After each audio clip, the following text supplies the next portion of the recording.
Hello, everyone. There's a kind of safety when we are speaking abstractly about hell or facing death or facing disease, facing loss, because it's always about loss. And that safety is we keep it separate because we fear it so much. And if we actually bring it in, we fear it will destroy us. So it's always really useful to have someone who has been to hell and back and can testify. Will you come up, Dave?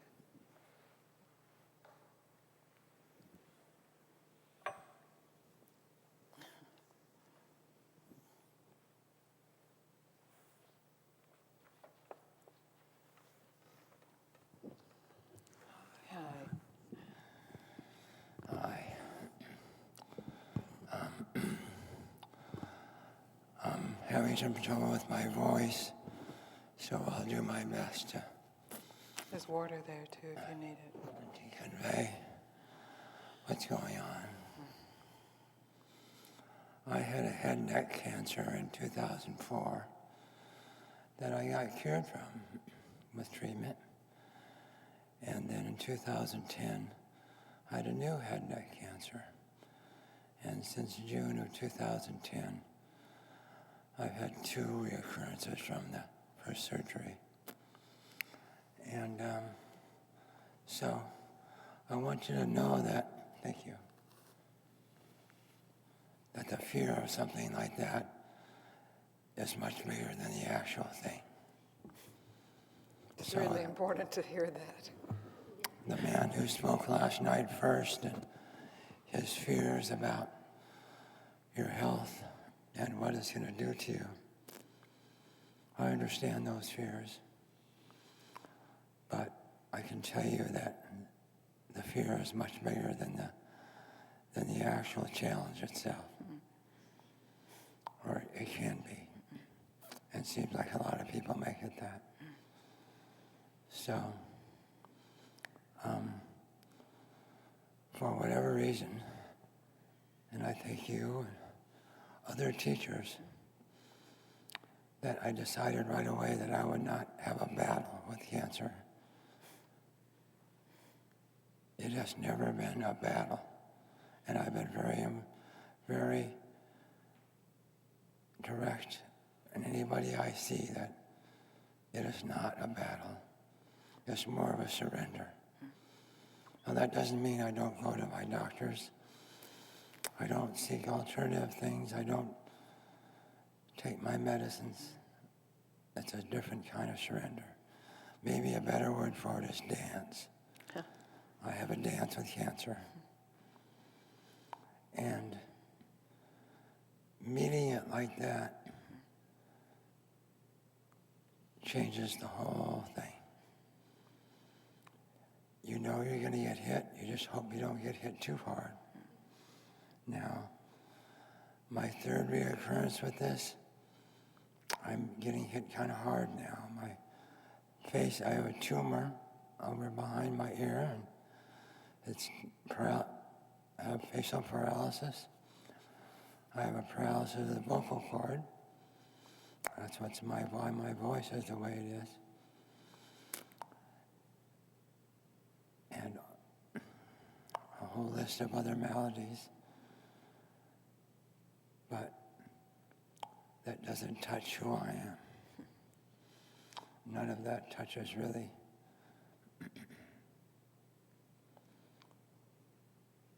I wake up with more gratitude than I can even possibly imagine. I am, in the words of Luke Eric, I'm the luckiest guy in the world as far as I'm concerned. I live in Boulder, Colorado, and first met you 19 years ago, almost 20 years ago. I was working for Ram Dass doing a Lama retreat, and all the staff was running down to Santa Fe, and they're, what are you doing? And they're, oh, we're going to see Gangaji. And so I was in Boulder, and that summer of '93, we were getting 15 to 20 satsangs a month from Gangaji. And it's your presence there that I feel really has made Boulder a really incredible place. In part, the Sangha there is just so deep and so supportive. I receive so much support from the people in Boulder. It's amazing. And I want to say that anybody that gets any kind of challenge like this, and you, in the words of Rumi, if you want to be held, open your hands. And if in by opening your hands, you allow everyone to help you, I receive so much support. I can't even, I'm so humbled and so grateful. And like I say, I'm so grateful to you. So grateful for Michele. That's the sweetest thing in my life was, that was at the Gangaji Foundation. I met Michele, and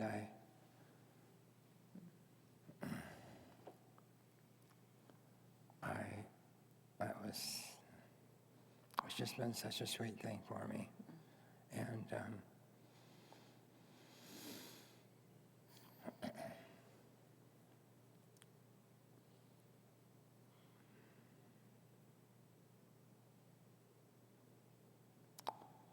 this may take me up. I don't know. I may not see you again. I don't know. I'm very hopeful.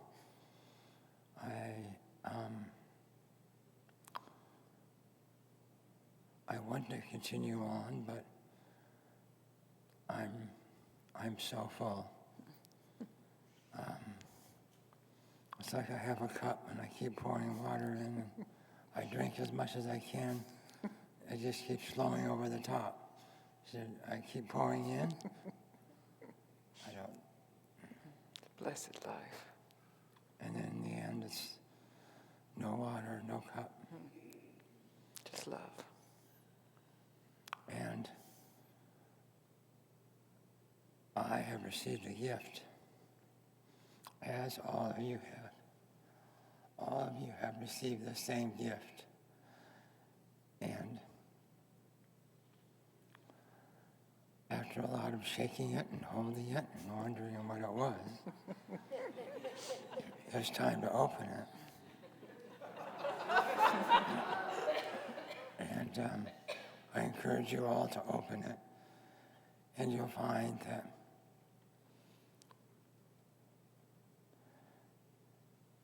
you'll find your true self there. This teachings that we have received is such a gift, and it'll take a lifetime to really understand that, or for me it has. Maybe it will take an instant for some of you, that this gift that we receive is so precious, and it is freedom. And you have the opportunity to experience that freedom right now.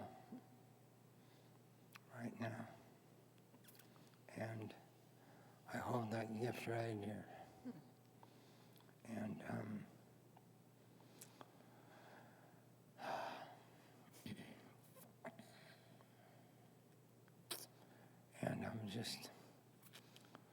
I'm full of gratitude. I am just... That's what makes a blessed life, being full of gratitude. Whatever else is happening, that's what's predominant then. Yeah. And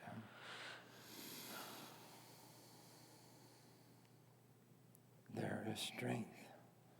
There is strength beyond what we can comprehend available to us that just arises from friends, family, beyond, and allowing that to support you is a big thing. It's huge. And I allow it fully. You do, Dave. Not only do you allow it fully, but you offer it fully. Yeah. And your willingness to come up here and give yourself to all who can open to receive it. Yeah. This is a life, true life. So I'm so grateful to be here. It was a real stretch. And we're glad you're coming to Colorado in the summer, and I hope I can see you then. Yeah, I look forward to it. And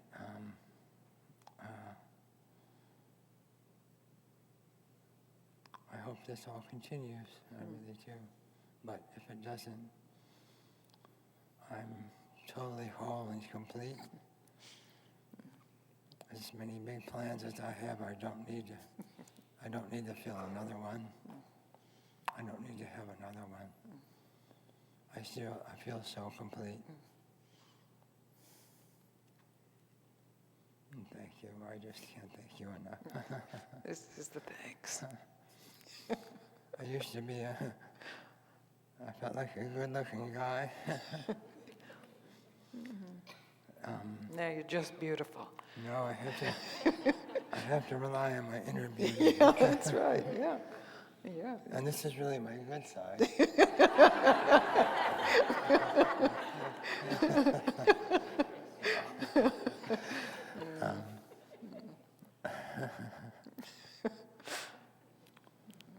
I don't know what else to say. I just Thank you, Dave. don't. If you want to fear, you can. But it's not necessary. It's really not. It's really not. Welcome what comes. We have such a blessed life.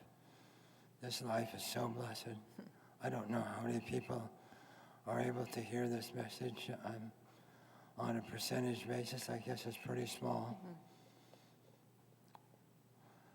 Don't know why that I have or that we have.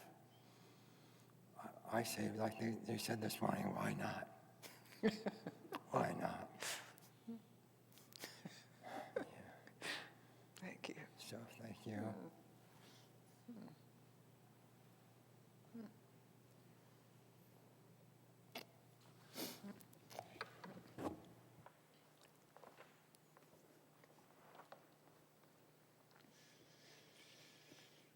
So necessary, and often when we lose our physical looks, we hide, or when we don't seem as strong as we should be, we hide because it can be threatening to our idea of abandonment or acceptance. But to be willing to come forth and offer it as an aspect of beauty and truth and love and freedom. And this is what can be taken in. I saw just a part of a women's conference, and Jane Fonda and Gloria Steinem were both speaking, and they both said very similar things about how they each recognized they didn't need to get anything else. And that's great news, of course, but I could see how people could say, well, yeah, you don't need to get anything else because you've been a star, you've been successful, you've had money, they're still vibrant. But we have to recognize that's true for people who are still vibrant, still successful in the world's terms, and it's true for all of us who are not as vibrant as we were and not successful as the world determines it. That it is the truth that transcends circumstance. And it is not something that is in the future. It's here. It's the living truth. It's not the future truth or the past truth. the living truth, and it's the truth of who you are. So I'm profoundly grateful for your willingness to be here. And you too, Michele. You want to come up? Yeah. You haven't been up in probably 20 years.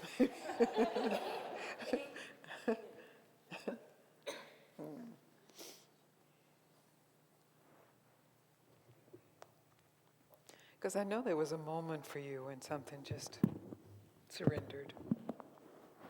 It's not always easy right away. Is this right? It seems like it's tangled up now.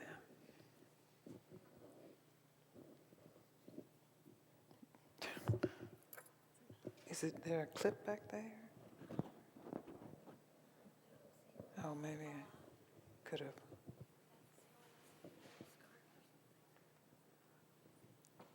It doesn't matter. The clip is gone, but. Okay.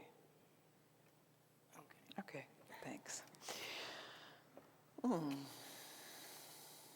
Look, show them these eyes. I mean, these eyes are so alive.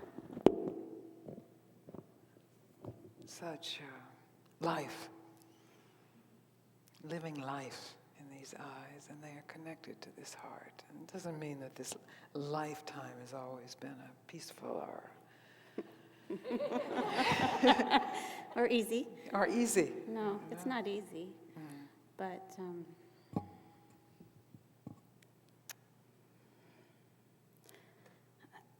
I don't even know how to talk about it. It's a great exercise in living in the moment. And I came to see you in August, and I was really going through it a lot. And I remember you had this exercise about, I don't remember, it was, what are you afraid of or something. And I remember that I came across this moment where I realized that part of the fear of losing him was that I would never lose the fear. I don't know if, I don't think that the light bulb went off in that moment, but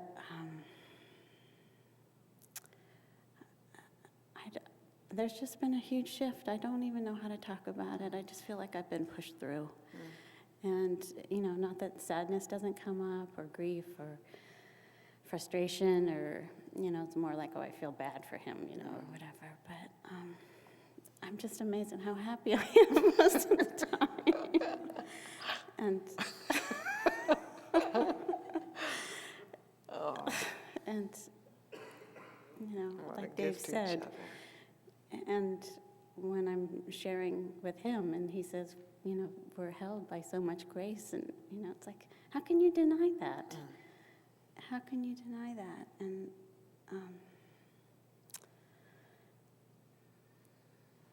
I felt that since I've met you, and it's just, I just tell people that it just lives you. It really does. And just even in my own personal life, my own personal struggles, besides the health issues that we have with Dave, I see that in moments where I feel, I don't know what's the word I'm looking for, put down, or where I get angry or something, and it's just really taking ownership of it and just seeing, well, okay, I feel really crappy that this is happening right now, but it's all identification with the I that is feeling crappy. And so, you feel hurt for a minute, and allow yourself to feel hurt for a minute and really investigate that, and then it just doesn't stick. And so there's just been a huge shift. That's all I can say that hasn't happened. And so grateful. yeah, I'm so grateful too.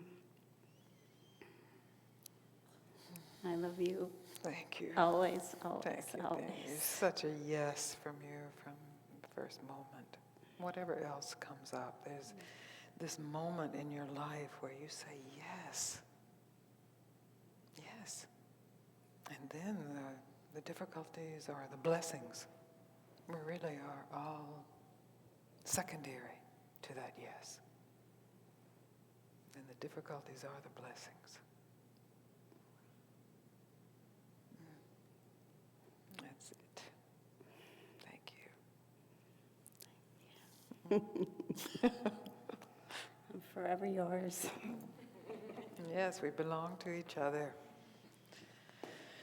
Those songs, but they actually do say it. Yes.